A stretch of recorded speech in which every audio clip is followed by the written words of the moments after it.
Hello everyone, welcome to my channel. आज हम इस वीडियो में फ्यूरॉन के बारे में डिटेल में डिस्कस करेंगे, जो एक 5 मेंबर्ड हेट्रोसाइक्लिक कंपाउंड है। इस पर्टिकुलर वीडियो में इसका basic method of preparations and aromatic properties discuss करेंगे एंड रिजोनेंस स्ट्रक्चर देखेंगे कि फ्यूरॉन किस प्रकार से रिजोनेंस स्ट्रक्चर शो करता है। सो बहुत इंपॉर्टेंट है बीएससी एंड एमएससी लेवल के सेमेस्टर एग्जाम्स के लिए। उस अकॉर्डिंग आपको ये कंप्लीट हैंड रिटन नोट्स भी प्रोवाइड करूंगा। इसको आप डायरेक्टली अपने थ्योरी एग्जाम्स में अप्लाई कर सकते हैं। सो फ्यूरॉन क्या होता है? एक 5 मेंबर्ड हेट्रोसाइक्लिक कंपाउंड होता है जिसका जनरल फॉर्मूला होता है C4H4O। ठीक है, एंड ये एक प्रकार का कलरलेस लिक्विड है। इसका बॉइलिंग पॉइंट 32 डिग्री सेंटीग्रेड होता है। ठीक है, तो बेसिक पॉइंट है, आपको इसके बारे में इतना ही ध्यान रखना है। फ्यूरॉन क्या है? एक प्रकार का कलरलेस लिक्विड है। 5 मेंबर्ड हेट्रोसाइक्लिक कंपाउंड है। इसका मतलब क्या है? पिछले वीडियो में हमने हेट्रोसाइक्लिक कंपाउंड्स क्या होते हैं, इनका क्लासिफिकेशन डिटेल में डिस्कस किया है। अगर आपने वीडियो नहीं देखा है तो नीचे आपको प्ले लिस्ट का लिंक मिल जाएगा, आप देख सकते हैं। यह एक बार रिकॉल कर लेते हैं कि हेट्रोसाइक्लिक कंपाउंड क्या होता है। ठीक है, हेट्रोसाइक्लिक कंपाउंड ऐसा कोई भी साइक्लिक कंपाउंड जो कम से कम एक हेट्रो एटम जैसे कि नाइट्रोजन, सल्फर या ऑक्सीजन कंटेन करता है, उसको हेट्रोसाइक्लिक कंपाउंड कहा जाता है। ठीक है, एंड 5 मेंबर हेट्रोसाइक्लिक कंपाउंड मतलब यहां पे आप देख सकते हैं ऐसा कोई भी साइक्लिक कंपाउंड जिसमें 5 मेंबर्ड प्रेजेंट होंगे, जैसे 1 2 3 4 5। ठीक है, 5 मेंबर्ड है, इसीलिए इसको 5 मेंबर्ड हेट्रोसाइक्लिक कंपाउंड कहा जाता है। यहां पे हेट्रो एटम ऑक्सीजन प्रेजेंट है। ठीक है, इसीलिए इसको 5 मेंबर हेट्रोसाइक्लिक कंपाउंड कहेंगे। और ये है फ्यूरॉन का स्ट्रक्चर, आप देख सकते हैं। ठीक है, इसमें जो है 5 मेंबर्ड है, लेकिन जो 5वां मेंबर्ड है वो है हेट्रो एटम ऑक्सीजन। ठीक है, तो इसी प्रकार किसी भी साइक्लिक कंपाउंड में अगर आपके हेट्रो एटम जैसे कि नाइट्रोजन, सल्फर या ऑक्सीजन प्रेजेंट होंगे तो उसे जो है हेट्रोसाइक्लिक कंपाउंड कहा जाता है। तो पिछले वीडियो में हमने डिटेल में समझा है, आपको लिंक मिल जाएगा, आप देख सकते हैं। आज हम इस वीडियो में फ्यूरॉन के बारे में समझेंगे। तो फ्यूरॉन के बेसिक पॉइंट्स इतना आपको ध्यान रखना है। अब इसका मेन जो है वो है मेथड ऑफ प्रिपरेशन, किस प्रकार से हम फ्यूरॉन को जो है प्रिपेयर कर सकते हैं उसको डिस्कस करते हैं। दो जो है मेन मेथड है जिसके द्वारा हम फ्यूरॉन को प्राप्त कर सकते हैं। पहला है म्यूसिक एसिड के द्वारा, from mucic acid. Mucic acid on dry distillations gives furoic acid which on further heating at 400 degree centigrade gives furan. ठीक है, बहुत सिंपल सा है। यहां पे आप देख सकते हैं ये है म्यूसिक एसिड। ये म्यूसिक एसिड का जो है ये आपका स्ट्रक्चर है। इसका जब हम ड्राई डिस्टिलेशन करते हैं तो हमको यहां से जो है एक CO2 और 3 H2O इस स्ट्रक्चर से बाहर निकलेगा और हमको फ्यूरोइक एसिड प्राप्त होगा। और अब फिर इस फ्यूरोइक एसिड को जब हम आगे गर्म करेंगे 400 डिग्री सेंटीग्रेड में, तो यहां से CO2 बाहर निकल जाएगा और हमको फ्यूरॉन प्राप्त होगा। ठीक है, अब यहां पे देखिए ये म्यूसिक एसिड है, इसका ड्राई डिस्टिलेशन करते हैं तो एक CO2 बाहर निकलेगा, यहां से ये जो है CO2 बाहर निकल जाएगा। इसके बाद फिर यहां से 3 H2O बाहर निकलेंगे। 3 H2O कैसे? ये यहां पे एक H बचा हुआ है। ठीक है, ये एक H और ये जो है ये OH। ठीक है, तो ये मिलकर एक H2O हो गया। ठीक है, जब ये H2O यहां से बाहर निकलेगा तो यहां पे डबल बॉन्ड आ जाएगा। यहां पे आप देख सकते हैं डबल बॉन्ड आ गया। अब यहां से ये OH और ये H, ठीक है, H2O यहां से बाहर निकलेगा तो यहां पे सिर्फ ऑक्सीजन बच जाएगा। सेम इसी प्रकार यहां से जो है आपका OH और ये H मिलकर जो है H2O बाहर निकलेगा और यहाँ पे डबल बॉन्ड आ जाएगा और इस प्रकार से ये जो है आपका फ्यूरोइक एसिड प्राप्त होगा। ठीक है, इसका ड्राई डिस्टिलेशन किए, CO2 निकला बाहर, 3 H2O मॉलिक्यूल्स बाहर निकले और ये हमारा फ्यूरोइक एसिड बन गया और ये जो COOH है ये यहीं पे रहेगा। ठीक है, इसके बाद फिर से आगे हम इसको 400 डिग्री सेंटीग्रेड पर जो है हीट देंगे। ठीक है, तो यहाँ पे क्या होगा, यहाँ से ये जो CO2 है ये बाहर निकल जाएगा और ये हमको फ्यूरॉन प्राप्त हो जाएगा। बहुत सिंपल सा है, आपको ये CO2 बाहर निकल देना है और ये H2 यहाँ पे C के साथ जुड़ा है ऑलरेडी। ठीक है, तो ये फ्यूरोइक एसिड से हमको ये फ्यूरॉन प्राप्त हो गया। ठीक है, ये पहला मेथड है आपका म्यूसिक एसिड के द्वारा। जो सेकंड मेथड है आपका परफ्यूरॉल के द्वारा कैसे प्राप्त करेंगे, तो ये भी बहुत इजी है आपका। Furfural on oxidation give furoic acid which on further heating gives furan. ठीक है, सिंपल सा है। ये परफ्यूरॉल है आपका, परफ्यूरॉल का ये स्ट्रक्चर आप देख सकते हैं। इसका हम ऑक्सीडेशन करते हैं, ऑक्सीजन के साथ रिएक्ट कराते हैं तो ये ऑक्सीजन आके यहाँ पे जुड़ जाएगा और ये जो है हो जाएगा COOH। ठीक है, और ये हमारा हो गया फ्यूरोइक एसिड। ठीक है, जो हमको यहाँ पे भी प्राप्त हुआ था फ्यूरोइक एसिड। फिर इसको हम 400 डिग्री सेंटीग्रेड में गर्म करेंगे तो यहाँ से हमारा CO2 जो है ये बाहर निकल जाएगा और ये फ्यूरॉन प्राप्त हो जाएगा। ठीक है, तो इस प्रकार से ये 2 मेथड ऑफ प्रिपरेशन आप लिख सकते हैं। बहुत इजी मेथड ऑफ प्रिपरेशन है एंड इंपॉर्टेंट है, बेसिक एग्जाम्स में आपको पूछा जाता है। ठीक है, तो आप ये जो है ये 2 पॉइंट लिखेंगे तो भी आपके लिए इनफ होगा। ठीक है, ये हो गया इसका मेथड ऑफ प्रिपरेशन। अब मेन है इसका एरोमेटिक प्रॉपर्टीज ऑफ फ्यूरॉन। ठीक है, मतलब कि इसका रिजोनेंस स्ट्रक्चर किस प्रकार से शो करता है। मेनली आपको एक पॉइंट आपको ध्यान रखना है कि जो फ्यूरॉन है 5 रिजोनेंस स्ट्रक्चर शो करता है। पहले इसका हम रिजोनेंस स्ट्रक्चर डिस्कस कर लेते हैं। यह है फ्यूरॉन आपका पता है, ठीक है, फ्यूरॉन का स्ट्रक्चर है। यहाँ पे जो ऑक्सीजन हेटेरोएटम प्रेजेंट है, इसमें जो है 2 loan pair of electron present होते हैं। मतलब इसके पास जो है ये बॉन्ड बनाने के बाद, ठीक है, 4 इलेक्ट्रॉन एक्स्ट्रा है, मतलब 2 loan pair of electron extra है। तो ये जो loan pair of electron extra है ऑक्सीजन के पास, ये क्या करेगा, यहाँ पे जो कार्बन प्रेजेंट है इस यहाँ पे, इसको जो है ये इसको दे देगा, ठीक है, इसकी तरफ ट्रांसफर कर देगा। तो यहाँ पे ऑक्सीजन पे प्लस आ जाएगा, चार्ज आ जाएगा, क्योंकि ये अपना जो एक्स्ट्रा इलेक्ट्रॉन है ये कार्बन की ओर शिफ्ट कर दिया।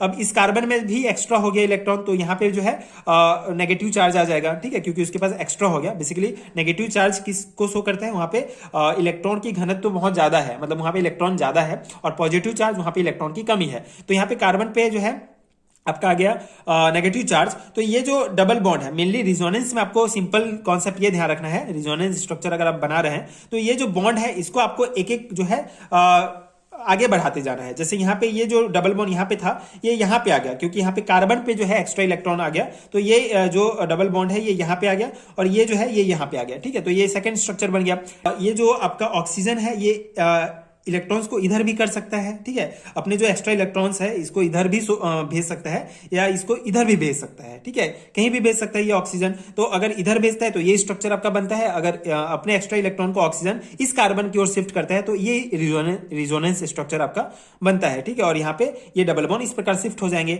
सेम है, अब ये जो ये कार्बन इस कार्बन को अगर अपना इलेक्ट्रॉन एक्स्ट्रा इलेक्ट्रॉन शिफ्ट करेगा तो यहाँ पे नेगेटिव चार्ज आ जाएगा, और अगर ये कार्बन इस कार्बन को करेगा तो यहाँ पे नेगेटिव चार्ज आ जाएगा। तो इस प्रकार से 5 रिजोनेंस स्ट्रक्चर आपके बनेंगे। अगर आप इसको प्रैक्टिस करते हैं तो आपको इजीली आ जाएगा, बहुत इजी है, उतना कुछ डिफिकल्ट है नहीं, ठीक है। यहाँ पे 2 कॉन्सेप्ट आपको ध्यान रखना है कि जो है ये ऑक्सीजन के पास एक्स्ट्रा इलेक्ट्रॉन है, तो ये जो है इस कार्बन की ओर शिफ्ट कर सकता है या इसकी तरफ शिफ्ट कर सकता है, और ये डबल बॉन्ड जो है उसके अकॉर्डिंग फिर जो है शिफ्ट हो जाते हैं। तो इस प्रकार से ये फ्यूरॉन जो है 5 रिजोनेंस स्ट्रक्चर शो करता है। आई होप आपको समझ में आ गया होगा। तो the resonating structure of furan is this, ठीक है, यहाँ पे ये शो किया गया है। And its resonance energy is 16 kilo calorie per mole which is lesser than benzene, ठीक है, लेजर देन बेंजीन। बेसिकली ये जो रिजोनेंस स्ट्रक्चर शो कर रहे हैं इसका एनर्जी होता है 16 किलो कैलोरी पर मोल, ठीक है, जो कि बेंजीन से कम है, ठीक है, बेंजीन से कम है इसका जो रिजोनेंस एनर्जी है। इसी कारण due to less resonance energy it show both diene and aromatic properties, ठीक है। तो इस फ्यूरॉन का रिजोनेंस एनर्जी बहुत कम है, इसके लिए इसके कारण ये जो है डाइन्स और एरोमेटिक दोनों प्रॉपर्टीज शो करता है। तो अगर आपको एग्जाम में इसका एरोमेटिक प्रॉपर्टीज पूछा जाता है तो भी आप यही कॉन्सेप्ट लिखेंगे। रिजोनेंस स्ट्रक्चर के बारे में पूछा जाता है तो आप भी ये शो करेंगे, ठीक है। जनरली जो है आपको क्वेश्चन इस टाइप के पूछा जाता है कि फ्यूरॉन एरोमेटिक प्रॉपर्टीज शो करता है, प्रूफ कीजिए, बताइए कैसे।